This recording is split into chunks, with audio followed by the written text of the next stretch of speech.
Aleluia, Lamanaia, Jesus, santo é o Senhor.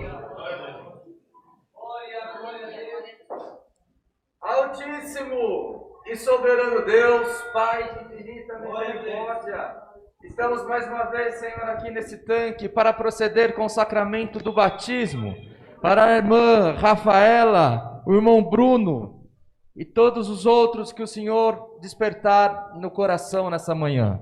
Senhor, nós iremos batizar a tua filha com água, mas nós te pedimos, Senhor, que tanto a ela quanto aos demais irmãos, tu possa batizá-los com o fogo do teu Espírito Santo.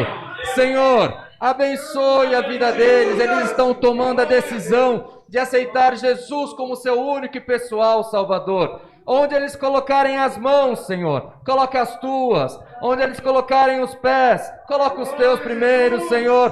Procede bênção na vida deles pelo amor do teu nome, e que sobre eles possa, Senhor, sempre brilhar a luz do teu Filho Jesus Cristo. Graças nós te damos por tudo, não que haja em nós merecimento, mas é no nome do nosso Senhor Jesus, que vive para sempre. Amém. Irmã, em nome de Jesus Cristo te batizo, em nome do Pai, do Filho e do Espírito Santo. Amém. Glória a Deus. Glória a Deus.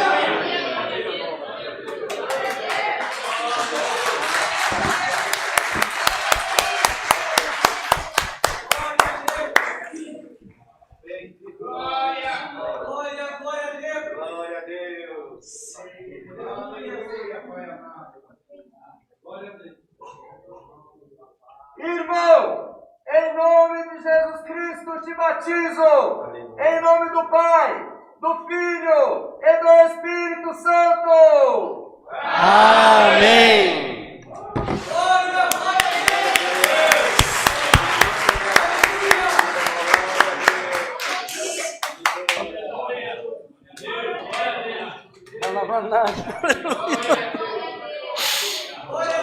Quando uma alma se arrepende, tem festa no céu, irmãos.